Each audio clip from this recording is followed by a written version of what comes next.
as you know, to be an entrepreneur, it's really hard to manage everything at the same time. So I think, and even actually from a young professional standpoint as well, like it's really hard to being able to schedule everything that you need to do and being able to finish each and every task that you need to do, right? So today we're going to talk about 5 tips on time management to ensure that you can actually slot together and put together a schedule that actually helps and works for you.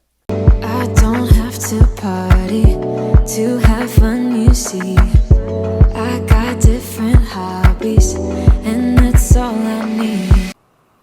Hi everyone, welcome back to my channel. Today our topic is on 5 tips on time management. As you know, to be an entrepreneur, it's really hard to manage everything at the same time. So I think, and even actually from a young professional standpoint as well, like it's really hard to being able to schedule everything that you need to do and being able to finish each and every task that you need to do, right? So today we're going to talk about 5 tips on time management to ensure that you can actually slot together and put together a schedule that actually helps and works for you. So the very first tip is to use a calendar or a scheduler. I actually use both. So I have my scheduler, which is in physical form, and I also use my Google Calendar. The reason why I have two is because for my schedule, I use it for more permanent appointments and things that I know that will have to be done or have to happen on specific days. Whereas for my calendar, I use that to more kind of schedule like slots for tasks I need to do that I can kind of move around. So if something were to happen on like Thursday at 5 p.m. for example, and I know I have to finish a specific task and something comes up, then I can always easily move it around, right? And I think it's a little bit harder to do with a physical copy because then you have to like write it out and then move it around and then it gets really messy. So it's easier for me to use like a Google Calendar for that. And the second tip is to schedule meetings for 15 or 30 minutes. The reason why I say 15 or 30 minute slot is because I think anything less or more might become not very productive. So 15 or 30 minutes. So when do you know to schedule something for 15 minutes? If you know it's just going to be a quick chat, then 15 minutes. If you think it's going to be, things might go off on a tangent, then to have 30-minute meetings. And something to always remember is to adequately think about how long it actually takes to do the task too. Because I know when I say 15 or 30 minutes, if you know it's going to take an hour, then obviously schedule an hour.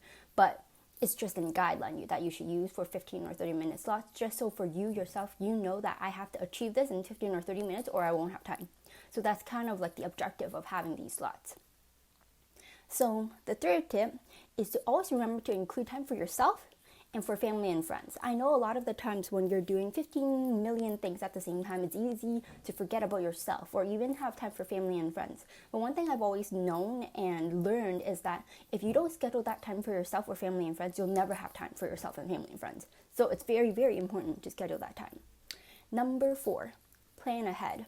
Always write all engagements in your calendar so you know what's coming up ahead. Schedule around fixed engagements as well, because for certain things, for example, that you know you can't move, then have like a category for that and make sure that you stick with that. And to schedule time slots for tasks and objectives. I know a lot of people just schedule times for meetings, but for me, I think it's very useful to schedule time to do certain tasks as well, because those things need to get done, right? And you always have your schedule around your meeting, then when are you going to actually sit down and check those tasks off, right? So I think it's very important. And one thing to always do is, while planning ahead, I always try to plan a week ahead and sometimes a month ahead. A month ahead being, the fixed engagements that you need to do and the meetings that you need to do. And a week ahead just so I know what I need to accomplish for the week, for a week later. And what can be moved, what can't be moved, what's flexible, what's higher on my priority. And do that planning ahead of time. So when the week comes, you can just, go. And you don't have to think about it at all because it's pre-done for you.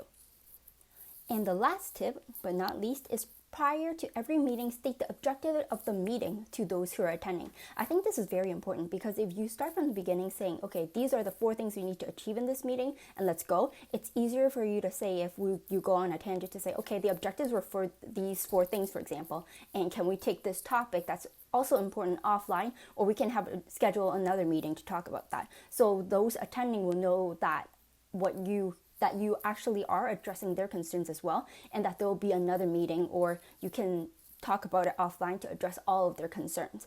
But to stick with your meeting today in order to finish your task and to get a decision around certain objectives and such. You need to have those done by today so you can continue on with your other tasks, because sometimes one thing leads to another. You need approval for one thing in order for you to start another. So if you always have meetings that go on a tangent, then you'll never be able to achieve what you actually need to achieve for the meeting, and then it becomes a roadblock for you to be able to finish other things, and then you have to schedule more meetings to do that.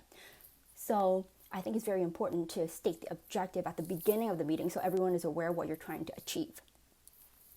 So to finish off and to summarize everything, today we talked about 5 tips on time management. The first being use a calendar or scheduler. The second being schedule meetings for 15 or 30 minutes. The third, always to remember to include time slots for yourself, family, and friends. 4, plan ahead. And 5, prior to every meeting, state the main objective of the meeting so everyone is aware. And yeah, so this is today's video. I hope you enjoy. Comment on the comment section below if there are any tips that you want me to talk about or any topics you want me to talk about. And until next time, see you later. Bye.